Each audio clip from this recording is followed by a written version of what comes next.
ഇന്നെന്താ പറയാൻ പോകുന്നതെന്നറിയാമോ? ഞങ്ങളുടെ കുട്ടിക്കാലത്തെ പള്ളിപ്പോക്കും സൺഡേ സ്കൂളിൻ്റെ പോക്കൊക്കെ വലിയ രസമായിരുന്നു കേട്ടോ. അതൊക്കെ ഞായറാഴ്ചയാണ് നമ്മൾ നോക്കിയിരിക്കും, പള്ളിയിലും സൺഡേ സ്കൂളിനൊക്കെ ഒന്ന് പോകാൻ വേണ്ടിയിട്ട്. അതെന്താണെന്ന് വെച്ചാലേ, ഞായറാഴ്ച രാവിലെ ഞങ്ങൾ പള്ളിയിലൊരു 7:30 8 മണിക്കൊക്കെ മുമ്പായിട്ട് പോകും കേട്ടോ. കാരണം 8:30 കുർബാന തുടങ്ങും, അതിന് മുമ്പ് അങ്ങ് എത്തണമല്ലോ.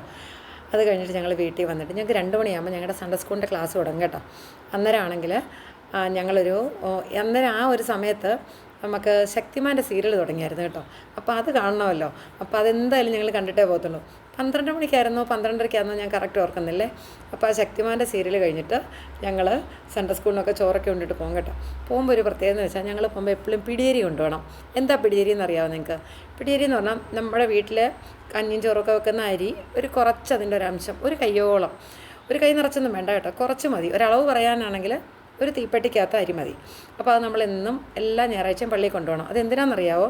അത് ഒരു പള്ളിക്കൊരു വരുമാനമായിട്ട് നമ്മുടെ കുറേ ആയി കഴിയുമ്പോൾ അത് ലേലം വിളിക്കും. അപ്പോൾ ആരെങ്കിലും അത് ലേലം വിളിച്ചിട്ട് അതിൻ്റെ പൈസ, പള്ളിയുടെ ആവശ്യങ്ങളില്ലേ, പള്ളി കുറേ ആവശ്യങ്ങളൊക്കെ ഇല്ലേ, അച്ഛന്മാർക്ക് പൈസ കൊടുക്കണം, ഒരുപാട് സാധനങ്ങൾ കുർബാന നടത്തുന്നതിൻ്റെ മേടിക്കാനുണ്ട്, ഒത്തിരി കാര്യങ്ങളില്ലേ. അപ്പോൾ ഈ കൊടുക്കുന്ന അരിയെന്നൊക്കെ ആയിരിക്കും അതിൻ്റെ ഒരു അംശം എടുക്കും അതിന്, മനസ്സിലായോ? അപ്പോൾ അതൊന്നുമല്ല നമ്മൾ പറയാൻ വന്നേ, അതൊക്കെ ഒരു രസം. എന്നിട്ട് ഈ പിടിയേരി കൊണ്ടുപോകുന്ന എങ്ങനെയാണെന്ന് അറിയോ? നമ്മൾ ചോറൊക്കെ വയറ് നിറച്ചുകൊണ്ടിട്ടാണ് പള്ളിയിൽ പോകുന്നത്. ഞങ്ങളൊരു 6-7 കൂട്ടുകാരുണ്ട് കേട്ടോ ഏകദേശം. അപ്പോൾ ഞങ്ങളെല്ലാവരും ഈ പോകുന്ന വഴിക്ക് തീപ്പെട്ടി തുറന്നിട്ട് ഓരോ അരി വായിലിട്ട് ചവച്ചുകൊണ്ടാണ് ഞങ്ങൾ പോകുന്നത് കേട്ടോ. എന്നിട്ട് അങ്ങോട്ട് പോകുമ്പോൾ ഇങ്ങനെ പോയിട്ട് തിരിച്ചു വരും. എന്നിട്ട് തിരിച്ചു വരുമ്പോഴല്ലോ ഞങ്ങൾ ഓടുക. എന്തിനാന്ന് ചോദിച്ചാൽ, തിരിച്ചു വരുമ്പോൾ 4 മണിയാകുമ്പം ദൂരദർശനകത്ത് 4 മണിക്കാണെന്നോ 4:30 ഒരു സിനിമയുണ്ടായിരുന്നു. ആ ഒരു ദൂരദർശൻ്റെ മ്യൂസിക്കൊക്കെ നിങ്ങളുടെ മനസ്സിലുണ്ടോ? അപ്പോൾ ആ ഒരു സിനിമ കാണാൻ വേണ്ടി നമ്മൾ ഓടി വരുന്നത് കേട്ടോ. 4:00 കറക്റ്റ് ഓർക്കുന്നില്ലേ.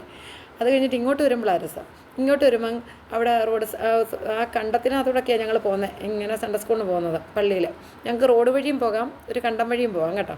അപ്പം ഇങ്ങനെ വരുമ്പോൾ അവിടെ കയ്യാലയിലൊക്കെ ആണെങ്കിൽ കൊരണ്ടിപ്പഴം, തെച്ചിപ്പഴം, ഒരു ഞാവലിൻ്റെ മരം, അങ്ങനെ കുറേ കുഞ്ഞു കുഞ്ഞ് ഫ്രൂട്ട്സിൻ്റെയൊക്കെ മരങ്ങളൊക്കെ ഉണ്ടായിരുന്നു കേട്ടോ. അപ്പോൾ അതൊക്കെ പറിച്ചുകൊണ്ടായിരുന്നു നമ്മളന്ന് തിരിച്ചു വരുന്നത്, കഴിച്ചുകൊണ്ടാണ് വരുന്നത്.